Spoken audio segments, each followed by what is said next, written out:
Cyber crime के बारे में आपका क्या कहना है? तो ज़माना ऑनलाइन का है, तो सारे इसके फायदे गवर्नमेंट भी हमें दे रही कि आप प्रगति करो, इसका उपयोग करो। इसका गलत फायदा कुछ मिसयूज करने वाले लोग भी लेते हैं। जी। तो ये क्या करते हैं कि अलग अलग फंडे अपनाते हैं और लोगों को किस प्रकार से लोगों का पैसा हम लूट लें, इस प्रकार से अलग अलग तरीके से ये क्राइम करते रहते हैं। जी। शुरू शुरू में हम कहेंगे कि पहले मैसेज आता था कि आपको लॉटरी लग गई है, 1 करोड़ की लॉटरी मिल गई तो आपको 1-1.5 लाख टैक्स भरना पड़ेगा, तो आपको लॉटरी लगेगी, लॉटरी मिलेगी आपको, तो प्रोसीजर पूरा करना पड़ेगा। और जिसको 1 करोड़ मिलने वाला है वो सोचता है कि 1 करोड़ मिल रहा है तो 1-1.5 लाख मामूली है। तो उस बहकावे में आकर 1-1.5 लाख रुपए जब भरता है तो सामने से वापस दूसरी ऑफर आती है कि सॉरी हम बताना भूल गए और आपको इस प्रोसीजर के लिए आपको वापस 75,000 या 1-1.5 लाख रुपए वापस हो चाहते हैं कि इस प्रकार से आपको भरना पड़ेगा तब आपको 1 करोड़ मिलेगा। तो ऐसे फ्रॉड से बचा कैसे जाए? भारत में जगह जगह साइबर क्राइम का पुलिस स्टेशन है, वो आपको इसमें पूरा सहयोग देने की तैयारी करते हैं। आपके साथ जो हादसा हुआ अगर उस प्रकार से सही आप बताते तो उस प्रकार से उनके जो एक्सपर्ट होते हैं, अभी वो उनके भी एक्सपर्ट है, वो एक्सपर्ट पूरा ये मतलब छानबीन करते हैं ये शुरुआत कहाँ से हुई, क्योंकि हर कंप्यूटर को भी एक कोड होता है जी। किसने बनाया, कहाँ बनाया, वो वहां तक साइबर वाले पहुंच सकते हैं। इसलिए हमें क्या है, जो सच्चाई है वो हमें साइबर क्राइम पुलिस है उनको वो बतानी चाहिए, तो वो छानबीन करते हैं और चोर को पकड़ सकते हैं।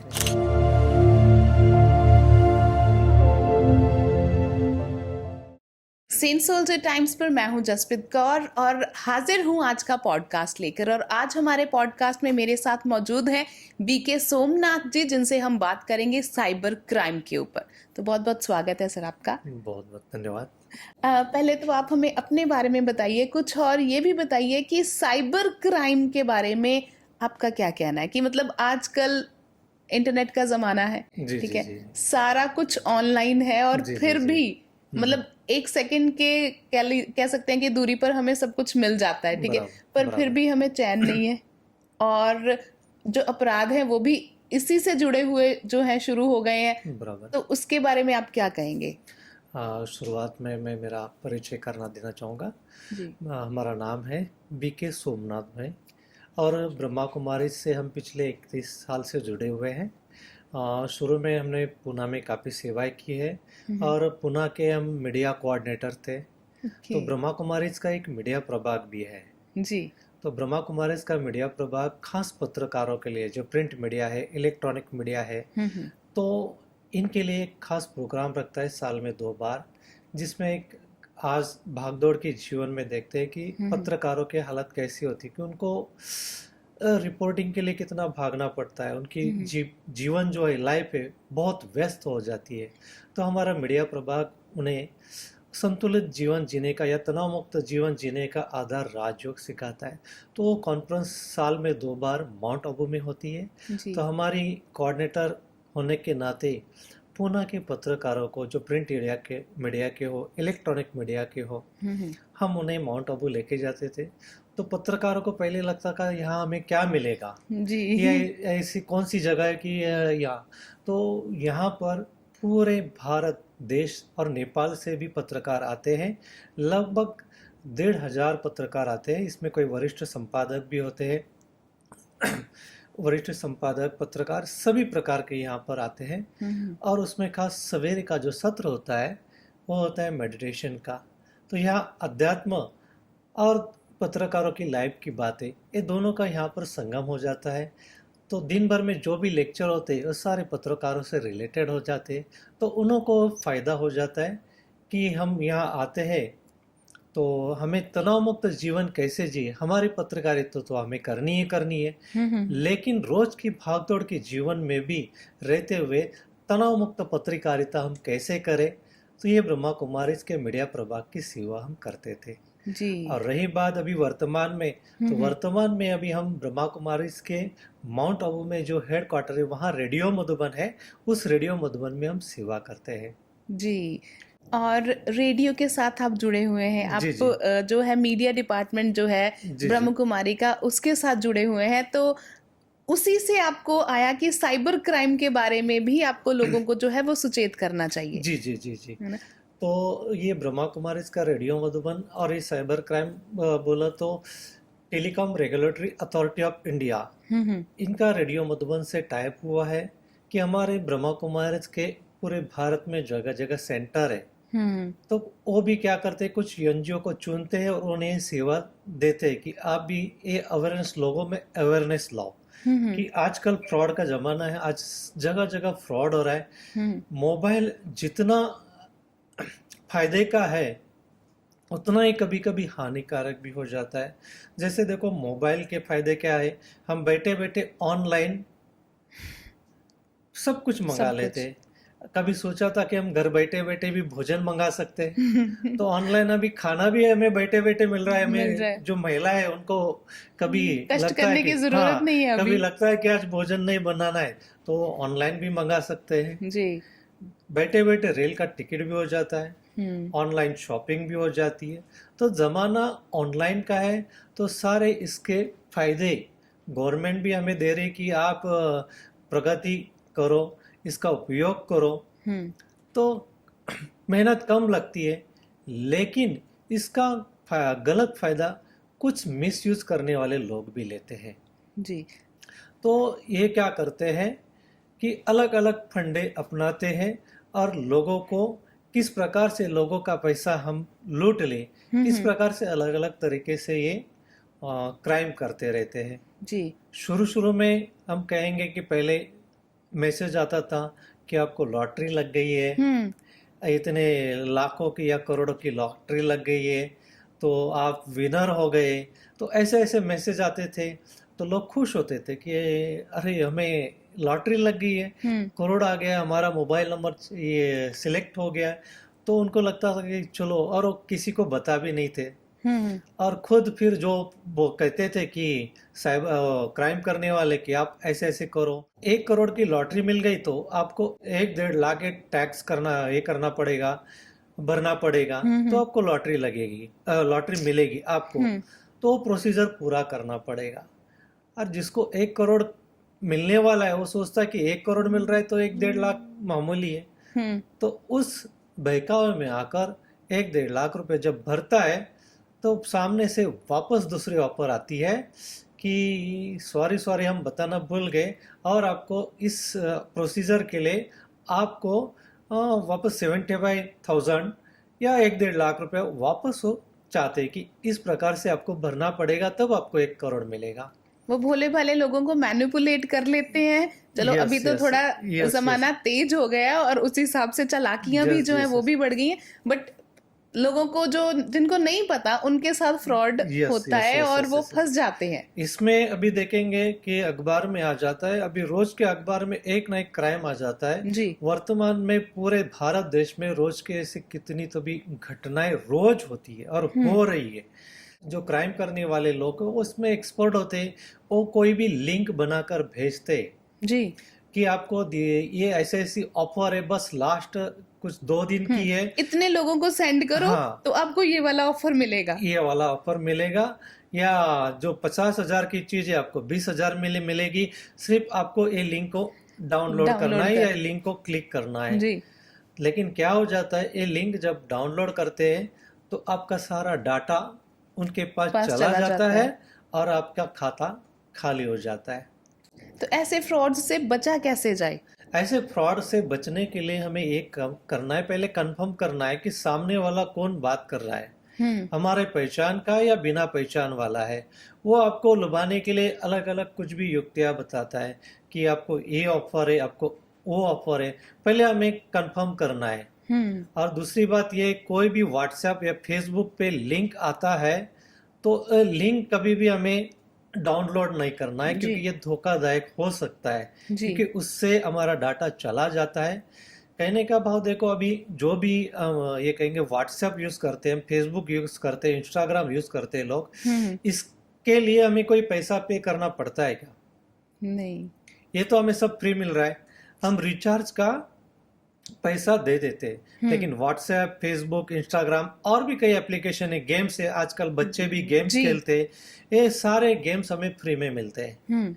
लेकिन हमें मालूम ये नहीं पड़ता कि ये फ्री क्यों दे रहे हैं, लेकिन इसके पीछे ये मालूम पड़ता है कि ये हमारा डाटा कहीं ना कहीं बेचते हैं, और बेचने के कारण क्या हो जाता है, हमारा सारा जब हम डाउनलोड करते हैं उसी समय वो आपको करता है कि ये करना है, तो यस यस यस यस हम कर देते हैं, तो वो सारा हमारा जो एग्रीमेंट की हम पढ़ते नहीं है, आई एग्री बस हो गया, एग्री करते, तो इसमें तो गलती किसकी है? हमारी है। हमारी है। तो हमारा सारा डाटा उनके पास चला जाता है। तो इस कारण क्या हो जाता है, जो क्राइम करने वाले लोग हैं वो भी इसमें मास्टर होते हैं कि वो ऐसे लोग ढूंढते हैं कि उनका बैंक बैलेंस ज्यादा हो, ये हो, या बैंक में आपने कुछ कंप्लेंट दी हो कि हमें बैंक का ये चाहिए, तो वो भी चाहते कि बैंक का ये लॉटरी लग गई, विन हो गया, ये पुराना हो गया, उनको भी मालूम हो गया कि ये पुराने से लोग अभी नए तरीके ढूंढने पड़ेंगे, लोग अभी फंसते नहीं है। वो भी अलग अलग ढूंढते हैं कि हमें किस प्रकार से, जैसे बोलते हैं ना पुलिस होशियार होती है, तो पुलिस से भी एक कदम आगे चोर होते हैं। तो वो भी अलग अलग युक्तियां ढूंढते हैं कि इन लोगों को हम किस प्रकार से फंसाया जाए। तो इससे बचने के लिए हम यही कहेंगे कि ऐसे कोई भी व्हाट्सएप और फेसबुक के मैसेज आते हैं, ये इग्नोर करें, हम उस पे ध्यान न दें। आपको परचेस करना है, कोई मॉल या उधर जाके जो डिस्काउंट जगह पे ऑन द स्पॉट मिलता है वहां पर ले, लेकिन ऑनलाइन के चक्कर में ना जाए। मतलब वही जो वर्चुअल वर्ल्ड जो है, जो दिखता है वैसा नहीं है। जी जी जी, मतलब एक झूठ की दुनिया है, ये कह सकते हैं। और आजकल जो चैट जीपीटी और एआई का जमाना चल रहा है, ठीक है, एआई में तो मैंने देखा है कि फोटोज आपकी मतलब वो चेंज हो जाती हैं, आपको भविष्य बता देते हैं कि आप फ्यूचर में भी ऐसे दिखोगे, या पहले आप ऐसे दिखते थे। तो उसके बारे में, जैसे फोटो मॉर्फिंग भी होती है, कुछ लोग आपकी इंटरनेट से फोटोज उठा लेते हैं, फिर उनको गलत उनका इस्तेमाल करते हैं, तो उनकी पहचान कैसे होती है कि ये फोटोज गलत हैं, या उनको कैसे? हमारा यही लक्ष्य होता है कि हमारी मेहनत कम और सफलता ज्यादा मिले। नए नए एप्लीकेशन आते हैं, नई नई रिसर्च होती है, तो एआई भी हमें फायदे के लिए बनाया है कि हम हमारा काम इजी हो जाए। पहले जैसे कंपनियों में 500 लोग काम करते, तो अभी मशीनरी काम करते 500 लोगों का काम मशीनरी कर रही है। वैसे धीरे धीरे टेक्नोलॉजी बढ़ती है, तो एआई ने भी टेक्नोलॉजी यही किया है कि जो फिल्म इंडस्ट्री में कुछ सिस्टम बिठाया है कि इससे हमारा काम इजी हो जाए, हर क्षेत्र में उस फील्ड एआई का यूज हो जाए, टेक्नोलॉजी का यूज हो जाए। लेकिन टेक्नोलॉजी का अभी उसमें भी क्या हो रहा है कि मिस यूज हो रहा है। जो आवाज, मेरी जो आवाज है, मेरी वो एआई में क्या कर रहा है, कॉपी करेगा, तो कॉपी करके अगर वो किसी को कॉल करेगा तो मेरी आवाज सेम सामने वाले को जाएगी। बिल्कुल। तो इसका फायदा भी है तो लॉस भी है। तो एआई को क्या किया है उन्होंने, जो डिजाइनिंग के लिए किया है या कुछ वीडियो शूट के लिए किया है, तो ये हमारा काम आसान हो जाए। तो लेकिन फायदे के साथ साथ नुकसान भी आते ही आते हैं। फायदे के साथ नुकसान भी है कि जो जैसे देखा जाए, जैसे बोलते हैं हमारे घर में क्या होता है, छुरी होती है, वो क्या करते हैं, हम उसको सब्जियां काटने के लिए यूज करते हैं, हमको तो मिस यूज नहीं करते। लेकिन कोई अगर उसका गलत यूज करते तो क्राइम बन जाता है। वैसे इसी प्रकार से क्या है, एआई हमारे यूज के लिए है, हमारे फायदे के लिए है, लेकिन क्या हो जाता है उसका कोई मिसयूज कर देता है, तो उससे बहुतों का नुकसान भी हो जाता है। मिसयूज के साथ साथ मुझे लगता है कि जो मीम्स बनती हैं, है ना, वो ज्यादा है, क्योंकि वो इतनी वायरल हो जाती है। आवाज किसी की है, जैसे पीएम मोदी जी की आवाज को भी बनाया, उसको भी किया गया कॉपी, है ना, और बहुत सारे आर्टिस्ट हैं, उनकी आवाजों को कॉपी करके फिर आगे वीडियो कोई और चला देते हैं और मजाक बना देते हैं, है ना। अब उसको हम क्राइम में भी नहीं गिन सकते, ठीक है, बट किया उन्होंने फन से है, मजाक किया है, बट वो कह सकते हैं कि आपकी रेपुटेशन को खराब करते हैं। जी जी, बीच में अभी एक हीरोइन का बहुत प्रकरण हुआ था जी। कि उसका फोटो भी माफ किया माफ था, करके और फोटो एक्चुअली वो दूसरे का था और इसका चेहरा लगा चेहरा दिया, लगा तो दिया। एक्चुअल ऐसा लगता है कि यही है, मतलब इतना ये लगता है कि वो व्यक्ति वही होगा। लेकिन जब मीडिया के सामने आ जाता है कि अरे ये इन्होंने किसी ने तो भी एआई का फायदा लेकर मिस यूज किया है, तब लोगों को तक पता चलता है कि अरे हम तो समझ रहे थे ये सही होगा। क्योंकि हुआ उनके साथ, उन्हें जी जी इतनी जी ज्यादा जी भरपाई करनी पड़ी इस चीज की जी कि जी बार जी बार जी उनको मीडिया के सामने आके बोलना पड़ा कि ये मैं नहीं हूँ, जी आप जी मुझे जी जी गलत मत समझे। फिर ठीक है कि चलो टेक्नोलॉजी का ये फायदा भी था कि मीडिया वालों को या जो कुछ अच्छे लोग थे उन्हें समझ थी इस चीज की, और उन्होंने उसका साथ दिया कि जी जी नहीं जी इनके जी। साथ गलत हुआ है, और है ना। और इस प्रकार से अभी ब्लैकमेलिंग भी हो रहा है कि समझो कोई महिलाएं है, कोई युवतियां है, वो फेसबुक या इंस्टाग्राम पे अपने फोटो अपलोड करते हैं। जो ऐसे क्राइम करने वाले भी कुछ भी कर सकते हैं ना, तो उनको लगता है कि ऐसे ऐसे उनके निगेटिव फोटो बनाए और डाले, और डाल के उनको भेजते भी है। कि कई जगह ऐसे भी हुआ है कि उनको भेज दे कि आपके ऐसे ऐसे डराते फोटो है, हैं कि डराते ऐसी ऐसे ऐसे फोटो हम आपको पब्लिश करेंगे, या ऐसे ऐसे फोटो हमारे पास है, वीडियो हमारे पास है, ये पब्लिश करेंगे, आप हमें इतनी रकम देना, नहीं तो ये पब्लिश हो जाएगी, हमारे पास वीडियो है, फोटो है। तो इस प्रकार से मिस यूज भी हो रहा है। हो रहा है। जी जी और इस मिसयूज का हम कंप्लेंट कहाँ पे कर सकते हैं? जैसे साइबर सेल पुलिस के पास होते हैं, ठीक है, हम उनके पास जा सकते हैं, लेकिन अक्सर लोग डरते हैं कि अगर हम वहां पे जाएंगे या किसी को इस बारे में बताएंगे तो हमारी छवि जो है वो खराब होगी। नहीं, देखो, जो सत्य है तो सत्य है। हमें इस बात के लिए अगर हम पुलिस का सहारा नहीं लेंगे, साइबर का सहारा नहीं लेंगे, साइबर पुलिस का सहारा नहीं लेंगे, तो हमें न्याय मिलेगा नहीं। हम ऐसे ही घुटते रहेंगे कि क्या करें, मेरे साथ ऐसे हो रहा है, वैसे हो रहा है, तो इससे हम बच नहीं सकते, क्योंकि सामने वाले हैं वो तो इसका फायदा लेने के लिए बैठे। तो इससे सॉल्यूशन यही है, भारत में जगह जगह साइबर क्राइम का पुलिस स्टेशन है, वो आपको इसमें पूरा पूरा सहयोग देने की तैयारी करते हैं। आपके साथ जो हादसा हुआ, अगर उस प्रकार से सही आप बताते हैं तो उस प्रकार से उनके जो एक्सपर्ट होते हैं, अभी वो उनके भी एक्सपर्ट है, वो एक्सपर्ट पूरा ये मतलब छानबीन करते हैं ये शुरुआत कहाँ से हुई, क्योंकि हर कंप्यूटर को भी एक कोड होता है जी।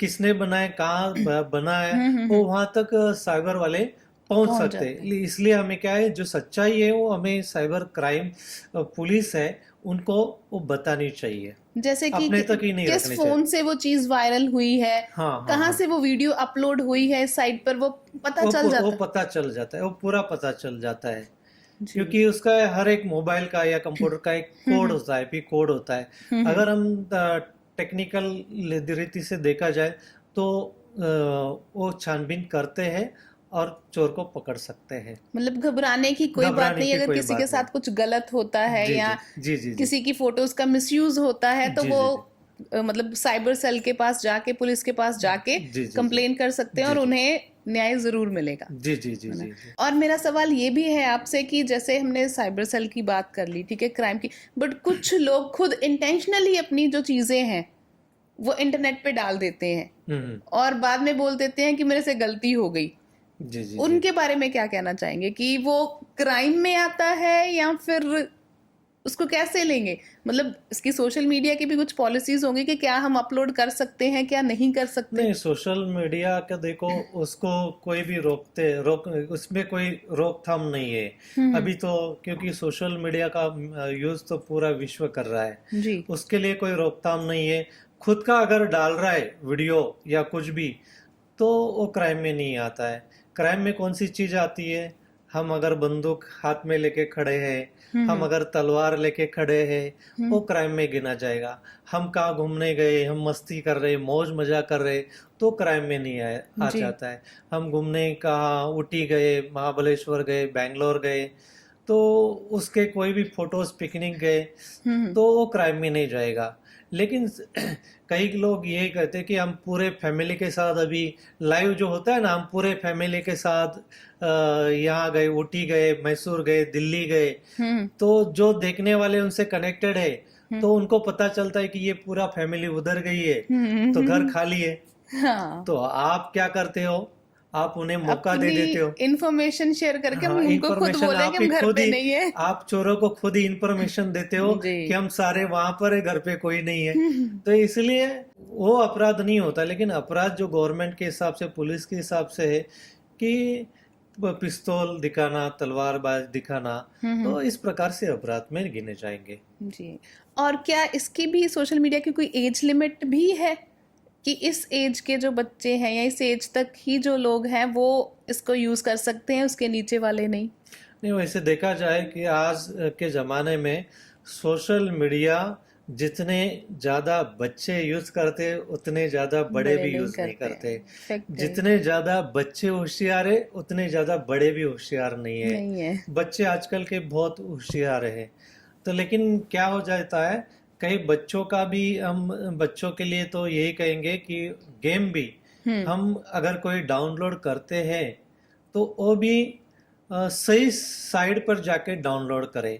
अगर ऐसे कोई गलत साइड पे जाते हम डाउनलोड करते हैं तो भी कईयों का पैसा चला जाता है। हमारे पास एक ऐसे अनुभव आ गया है कि उनके बेटे ने जब पापा घर पे नहीं थे और तब उन्होंने मोबाइल यूज किया, गेम डाउनलोड किया और ऐसे ही गलत साइड पे डाउनलोड किया। प्ले स्टोर में जाकर नहीं किया था। प्ले स्टोर एक सेफ साइड होता है जी, लेकिन अदर साइड जो लिंक वाला आता है अगर उससे हम डाउनलोड करते हैं तो उस खतरा होता है, खतरे की घंटी होती है। बिना माता पिता को बताए बच्चे अगर कोई गेम खेलते और डाउनलोड करते तो कभी कभी हमारा पैसा चला भी जाता है। और उनका पैसा चला गया, जब छानबीन की तो पता चला कि उसने क्या किया था, बाद में वो गेम डिलीट भी कर दिया था। तो इसका पिताजी को और मम्मी को पता नहीं चले तो पैसा गया तो गया कैसा। जब कंप्लेंट दी, छानबीन हुई, तब पता चला कि ये बेटे ने गेम डाउनलोड करने के कारण हुआ। मतलब आजकल के बच्चे भी मोबाइल बहुत सारा यूज करते हैं, युवा तो करते ही करते। एक्चुअली हमें इसमें ये देखना चाहिए कि कुछ लिमिट रखनी चाहिए, जिससे हमें फायदा क्या है। हम सोशल मीडिया का मनोरंजन के हिसाब से देखते लेकिन क्या हो जाता है, इसका हम एडिक्टेड हो जाते हैं। कई हम देखते कि बच्चे भी मोबाइल के बिना रहते नहीं, लास्ट को हमें क्या करना पड़ता है, उनको देना ही पड़ता है। डॉक्टर को दिखाना पड़ता है कि हमारे बच्चों से अभी मोबाइल की आदत छूटती नहीं है। तो इससे क्या हो जाता है, उनकी पढ़ाई भी छूट जाती है, पागल जैसे हो जाते हैं। तो हम तो ये इसके माध्यम से माता पिता को यही कहेंगे कि बच्चों का अगर मोबाइल देना है तो उनको कुछ लिमिट दे दो। एक 15 मिनट टाइम उनका कुछ होना चाहिए, सेट होना। 15 मिनट, आधा घंटा, बस उतना देना है। और बाद में वो डिसिप्लिन माना डिसिप्लिन। नहीं तो क्या हो जाता है, हम बच्चे हमको तंग कर रहे हैं, ये कर रहे हैं, हम परेशान होकर बच्चों को दे देते हैं, बच्चा फिर उसमें लगा जाता है तो उनकी आंखें भी खराब होती है, मेमोरी भी खराब होता है, पढ़ाई में भी कमजोर हो जाते हैं। तो हम बच्चों का माता पिता भविष्य बिगाड़ रहे हैं। तो हमें किसी भी हालत में बच्चों को ज्यादा समय मोबाइल नहीं देना चाहिए। और युवा तो कुछ समझदार है। जिन युवाओं का अगर लक्ष्य है कि हमें आगे बढ़ना है, हमें ऊंच पद पाना है, हमें मेरिट में आना है, तो इन बातों को हमें इग्नोर करना चाहिए। मैं तो कहूँगा इनको इग्नोर करना चाहिए। जिसके भी आप हिस्ट्री पढ़ेंगे, जो सक्सेसफुल जो लोग होते हैं, सक्सेसफुल लोग कभी भी अपना टाइम वेस्ट नहीं करते। ये मोबाइल, ये बाकी जब इसमें हमारा टाइम वेस्ट बहुत हो जाता है। वही कह देते ना कि जो चीज हमें फ्री में मिल रही है ना, वो एक्चुअल में फ्री में नहीं है। क्योंकि वो हमारा समय खा रही है और समय से ज्यादा कीमती और कुछ नहीं होता। जी जी जी जी, है ना। इससे हमारा भविष्य बिगड़ रहा है, इससे हमारा भविष्य बन नहीं रहा है। तो युवा पीढ़ी भी बहुत सारी इसके कारण हमारी बर्बाद हो रही है। क्योंकि दिमाग में वही जो देखते हैं वही चीजें भरती हैं। जी अगर जी जी अच्छा देखेंगे तो अच्छी, मोस्टली हम एंटरटेनमेंट जी के जी लिए, या जी फिर गलत चीजें जो हम देखते हैं तो जी जी वैसे ही जी हमारा दिमाग चलता है, और क्राइम फिर सोसाइटी में जिस उसी को देख के बढ़ता जिस है। प्रकार से कहते हैं कि 85% जो देखते हैं वो हमारे बुद्धि में छप जाता है। जी। अगर हम निगेटिव देखते हैं, क्योंकि क्या है, व्हाट्सएप फेसबुक पे अभी ऐसे ऐसी साइट्स है क्योंकि उसमें निगेटिव बहुत आ रहा है, तो निगेटिव क्या हो जाता है हमारे बुद्धि पर, वो भी असर करता है। और निगेटिव बार बार हमारे बुद्धि पर जाता है तो निगेटिव से हमारा संस्कार भी निगेटिव बन जाते हैं। बिल्कुल। तो इसीलिए हमें ये करना है कि हम देख क्या रहे हैं, हम सोच क्या रहे हैं, क्योंकि जो देखते हैं वही हमारा चिंतन चलता है। जी। अच्छा देखेंगे तो अच्छा अच्छा चिंतन चलेगा। चलेगा, अगर निगेटिव देखेंगे तो निगेटिव चिंतन चलेगा। और कभी कभी न चाहते हुए, हम चाहते नहीं युवा वर्ग कि हमें ऐसा ऐसा नहीं देखना है, लेकिन वो आपको परोसा जाता है, आपको टाइम पास के लिए दिया जाता दिया है। जाता है। लेकिन इसमें सावधानियां बरतनी कि ये देखने से अगर हमारा फायदा ही नहीं तो हम देखें क्यों।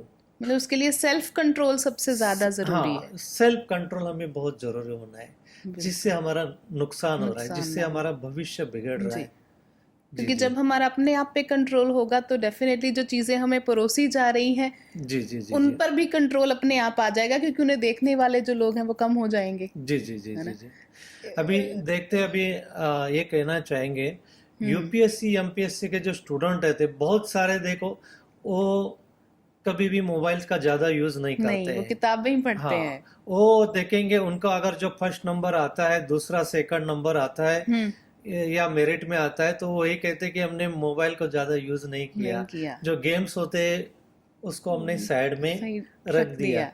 हम ज्यादा इसके झंझट में आए नहीं। नहीं। अगर हमें भी लगता है युवा वर्ग को कि हमें आगे बढ़ना है, क्योंकि यही उम्र होती है, जी। कुछ करना है तो इस एज में हम कर सकते हैं। बिल्कुल। बाद में एक उम्र हमारी चले जाने के बाद हम उस मंजिल को पा पाना नहीं सकते। नहीं पा सकते। अगर हमें कुछ करना है तो हमारे जब युवा अवस्था है, इस युवा अवस्था में हम जो चाहे वो कर सकते हैं। अगर बिल्कुल। ये हमारा का अभी का समय, युवा अवस्था का समय अगर मोबाइल में, इंटरनेट में, फेसबुक में ऐसे ही चला जाए तो फिर हम सक्सेस के बहुत ही पीछे रह और जाएंगे, भविष्य हमारा फिर कुछ नहीं होगा, भविष्य क्योंकि हमारा समय कुछ जो है वो हाथ से निकल जाएगा और हमारे हाथ खाली जी ही होंगे, जी और फिर बैठ के यही सोचेंगे कि हमने किया क्या, जी क्योंकि जी जो जी जी अच्छा टाइम था, जो क्वालिटी टाइम था, वो तो हमने गवा दिया। जी जी जी बराबर। बिल्कुल। और इसके साथ ही मैं आपका बहुत बहुत शुक्रिया करना चाहूँगी सोमनाथ जी, आप हमारे एपिसोड में, इस पॉडकास्ट के एपिसोड में आए और अपना कीमती समय हमारे लिए निकाला और इतनी अच्छी जानकारी जो है वो हमारे दर्शकों को दी। बहुत बहुत शुक्रिया। आपका भी बहुत बहुत धन्यवाद जो आपने हमें इतना अच्छा मौका दिया। ओम शांति।